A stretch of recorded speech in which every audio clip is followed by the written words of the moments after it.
The Polar Bear's Journey. Children's book by Tuula Pere. Summary. Nanu, the polar bear cub, is worried. His ice slide is shrinking day by day. Mom and Grandma are worried about their home glacier. It's melting too. And Father Bear has been gone for days on a hunting trip. Driven by the melting ice floes, Mom and Nanu set out on a journey to find a new home. A friendly tern accompanies them as their pathfinder. But the journey is long and tiring, and ice is melting all around them. Will the polar bear family ever be reunited? Pages 2 and 3. Nanu was a playful polar bear cub. Each day his parents went hunting in the sea. Nanu always stayed behind with Grandma, playing with other bear cubs. But nowadays the ice slide was mostly empty. Many polar bear families had moved farther north. "Where is everyone?" Nanu kept asking Grandma. "Polar bears must follow their food," Grandma explained. "But we have food, don't we?" Nanu asked. "Yes, but catching it is getting harder and harder. There aren't many ice floes to rest on." Pages 4 and 5. One evening, the tired mother bear returned home from her hunting trip. Her downcast expression brightened instantly as Nanu rushed to meet her. "Mom, Mom, I've waited for you all day and I'm starving," Nanu cried. "Look what I caught," Mom said. She laid a big, shiny fish on the ice. "It looks fine, but is that the only one?" Nanu asked. "Well, I'm sure Dad will catch some more." Pages 6 and 7. But there was no sign of the father polar bear. He had been away on a hunting trip for many days already. "What's taking Dad so long?" Nanu asked, worried. "Maybe he'll show up tomorrow," Grandma replied. "We just need to be patient and wait. Your father has been on long hunting trips before." The three of them shared the catch in silence. Once Nanu's stomach was full, the grown-up swallowed what was left of the fish. Then it was time to lie down. Nanu made himself comfortable between Mom and Grandma at the back of their den. Pages 8 and 9. Nanu nestled tightly against Mom and Grandma's warm fur, snuffling. If only Dad were here, then everything would be fine. But that was not the only thing the grown-ups had to worry about. Nanu listened to Mom and Grandma talking quietly. "Our glacier is melting. The ice under us is becoming more brittle every day." Grandma sighed. "At sea, the ice floes are shrinking," Mom replied. "Our hunting trips are becoming really tiring, as resting places are not so easy to come by." Nanu listened drowsily to their voices. Soon their hushed conversation faded, and all he could hear was ice cracking around them. Pages 10 and 11. At dawn, Mom was forced to head out to seek food again. Nanu waved goodbye with his little paw, wondering how he would spend his day. The sun was scorching already, making the whole landscape bright white. Nanu headed toward the icy slide, his favorite place to play. Grandma watched him from nearby.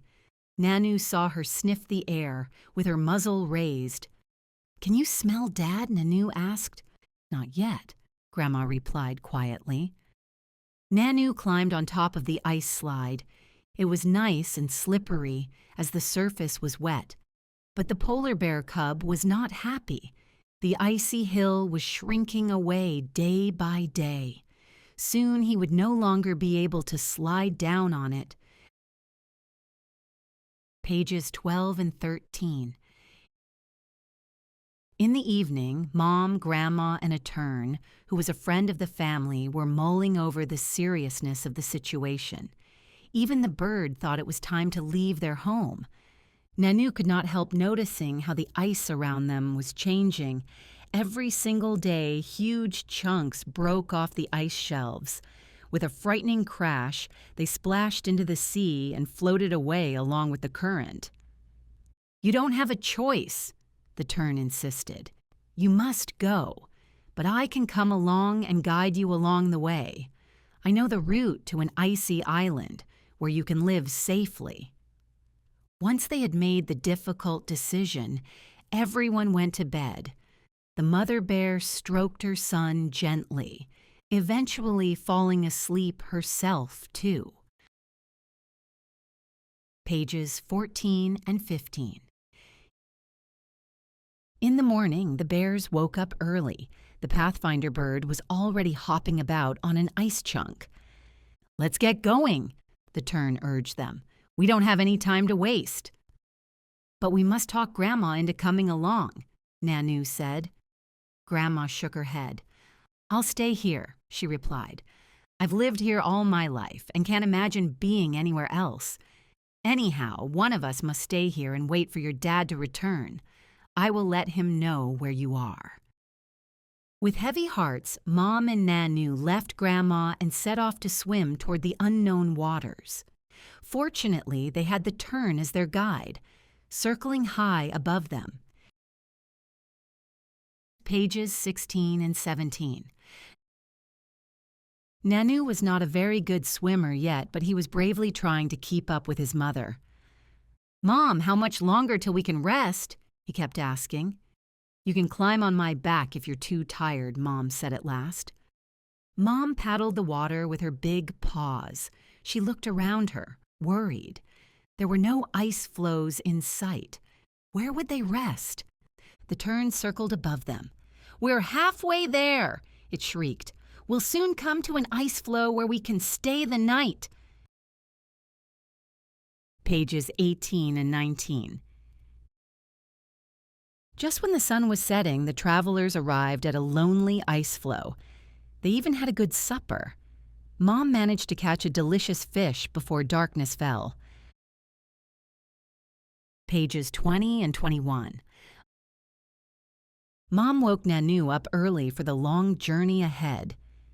"Where's our Pathfinder?" Nanu wondered. The tern went ahead to check the route. "It will come back soon and lead the way," Mom reassured him. But there was no sign of the Pathfinder bird.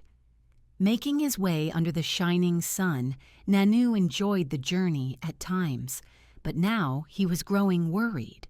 The sun was almost touching the horizon already, and only deep water surrounded the swimmers. "Mom, when do we rest?" Nanu asked anxiously. "I'm too heavy for you to carry me on your back."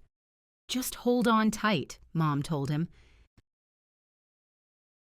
Pages 22 and 23. The night grew darker, and there was no land in sight. There was no sign of the tern either. Nanu was too tired to swim at all, and he was hungry. He started to sob quietly. The trip was exhausting for Mom, too, and she was breathing heavily. "Why don't you climb here on my belly?" she said softly.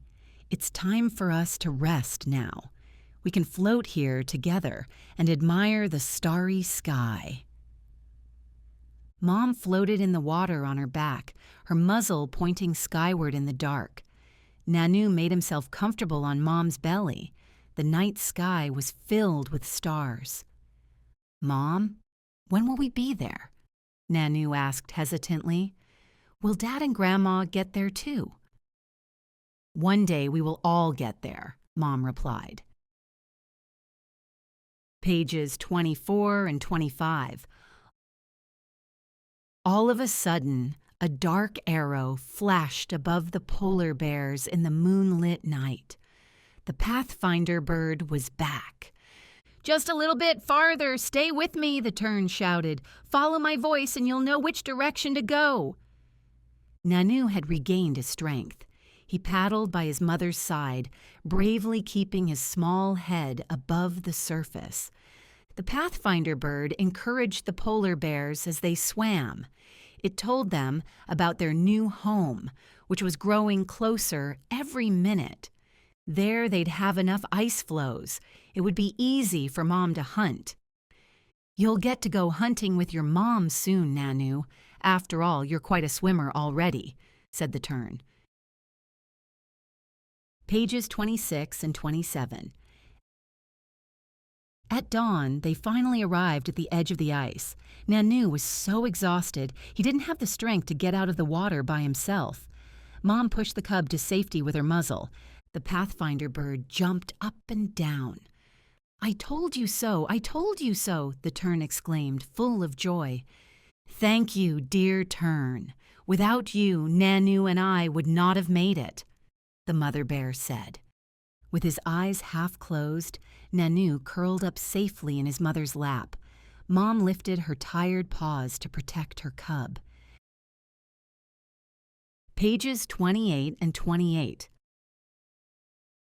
The sun rose and lit up the entire icy landscape. Nanu's eyes drifted open and closed.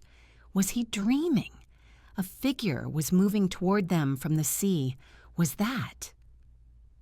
"Dad, Dad," Nanu whispered. "We made it." The cub sighed before he fell into a deep sleep in broad daylight. The tired mother bear lifted her head and turned to look at the approaching traveler, smiling. You have listened, The Polar Bear's Journey, a children's book by Dr. Tuula Pere, published by Wickwick. Read aloud by Jessica, Virtual Voices of Wickwick Labs.